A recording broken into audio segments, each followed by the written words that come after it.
Hello दोस्तों, कैसे हो आप सभी। आज मैं आपके सामने उत्तल दर्पण की सहायता से दर्पण सूत्र सिद्ध करूंगा। कल हमने उत्तल दर्पण की सहायता से मिरर फॉर्मूला सिद्ध किया था। तो यहाँ दर्पण सूत्र 1/f equal to 1/v plus 1/u, इस फॉर्मूले को अवतल दर्पण की सहायता से सिद्ध करूंगा।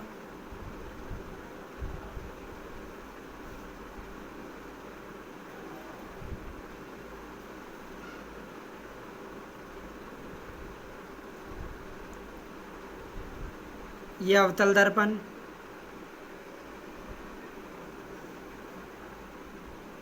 यहाँ बिंदु O, यहाँ हमारी इमेज बनेगी, उसका यहाँ केंद्र। तो यहाँ से एक प्रकाश किरण डाल दी, तो जो प्रकाश किरण अवतल दर्पण से उत्तल दर्पण से टकराएगी, तो टकराकर वापस टकराएगी और इस माध्यम में वापस हट जाएगी। तो एक कोण हमारा थीटा, तो इसका इमेज बनता हुआ यहाँ प्रतीत होगा।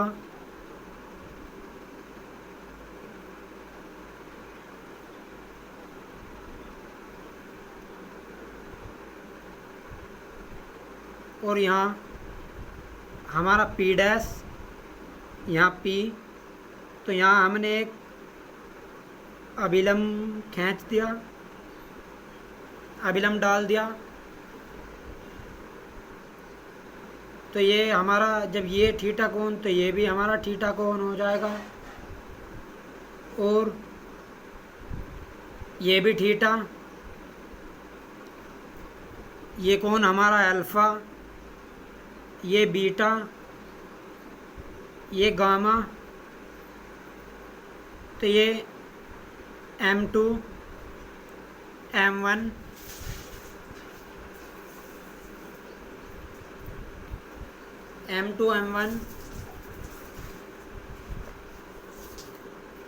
माना।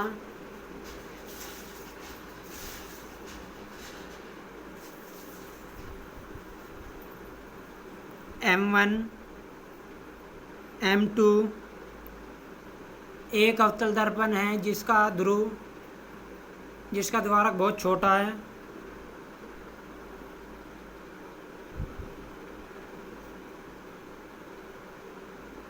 उत्तल दर्पण है जिसका द्वारक बहुत छोटा है।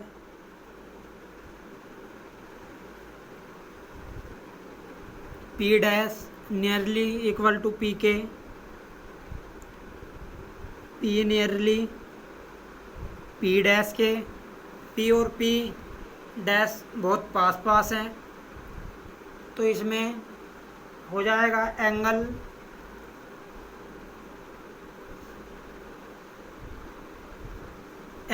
A O P डैश में। ये हमारा ये एंगल O, ये P डैश, तो इस वाले एंगल में इसकी ऊंचाई H, यहाँ से यहाँ तक की दूरी V, और यहाँ से यहाँ तक की दूरी R, और इसकी दूरी यहाँ से -U।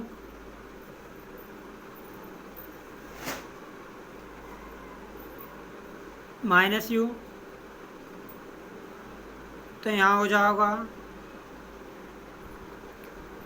जाएगा एंगल OA P डैश में tan अल्फा बराबर H/V, V tan upon -U, तो यहाँ जाएगा अल्फ़ा बराबर एच अपॉन माइनस के यू। तो इसी प्रकार से angle A P dash C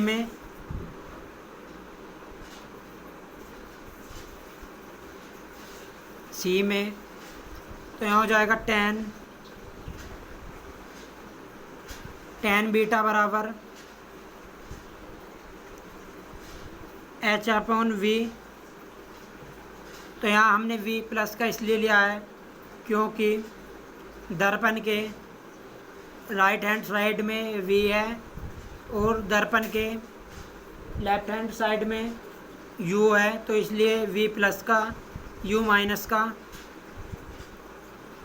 तो इसी प्रकार से एंगल ए पी सी में, यहाँ A P angle A P dash I में, यहाँ angle A P dash C में। तो यहाँ हो जाएगा टेन गामा बराबर एच अपॉन आर।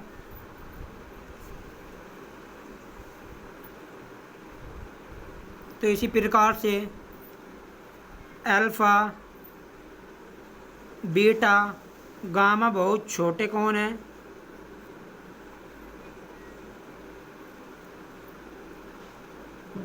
छोटे कोण हैं।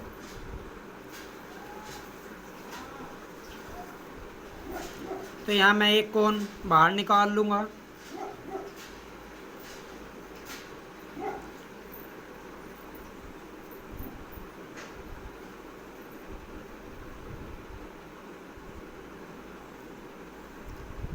ये हमारा अल्फ़ा, ये हमारा गामा, ये हमारा थीटा कोण। यहाँ ए ओ सी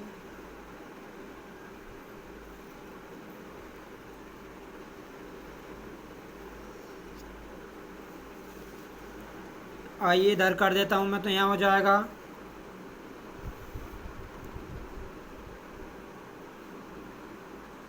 एंगल ए ओ सी में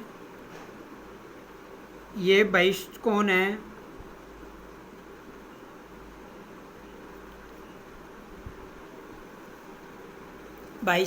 है।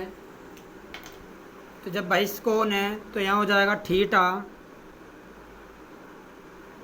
Equal to lambda plus gamma, equation number first. तो इसी प्रकार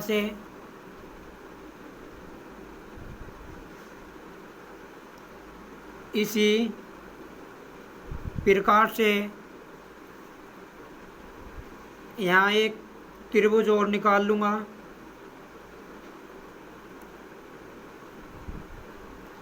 तो ये त्रिभुज बीटा, ये एंगल बीटा, ये गामा,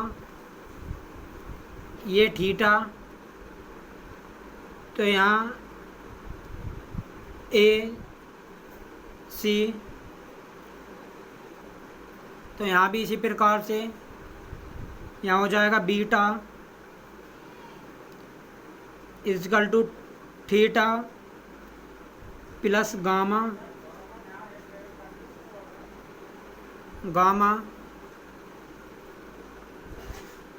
समीकरण सेकंड व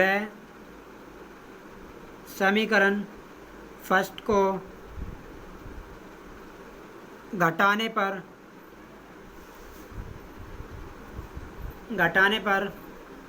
तो यहाँ हो जाएगा beta equal to theta plus gamma. समीकरण सेकंड हम इसे इस गामा को इधर ले आएंगे। तो यहाँ हो जाएगा theta equal to beta minus gamma. समीकरण second theta equal to alpha plus gamma. समीकरण फर्स्ट, तो ये माइनस ये थीटा कैंसिल, तो यहाँ आ गया बीटा माइनस गामा, और ये आ गया माइनस एल्फ़ा, तो यहाँ हो जाएगा अल्फ़ा को हम इधर ले आएंगे, 2 alpha equal to beta minus alpha. तो यहाँ अब हम इनके मान रख देंगे, alpha beta gamma beta alpha के मान रखने पर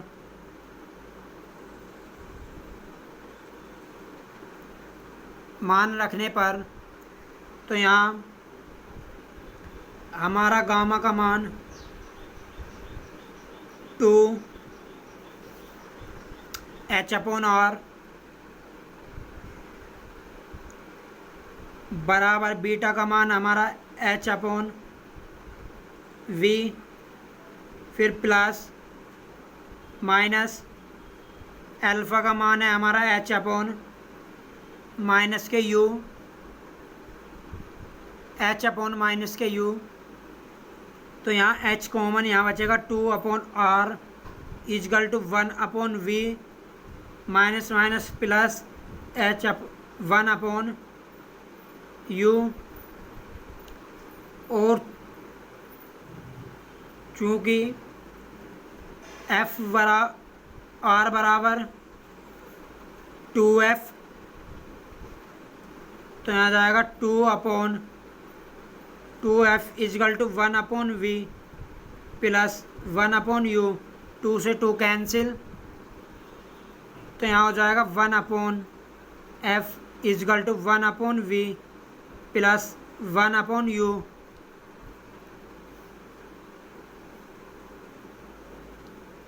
दैट प्रूफ।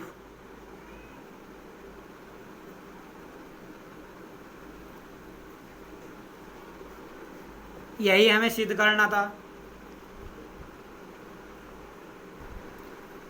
आइए अब हम रेखीय आवर्धन के बारे में बात करते हैं। रेखीय आवर्धन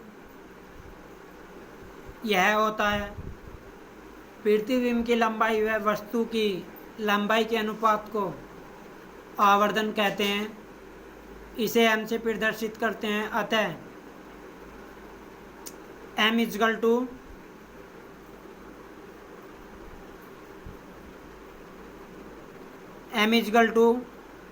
H0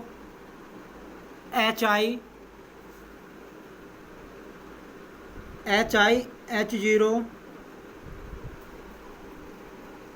तो यहाँ होता है HI/H0 बराबर प्रतिबिंब की लंबाई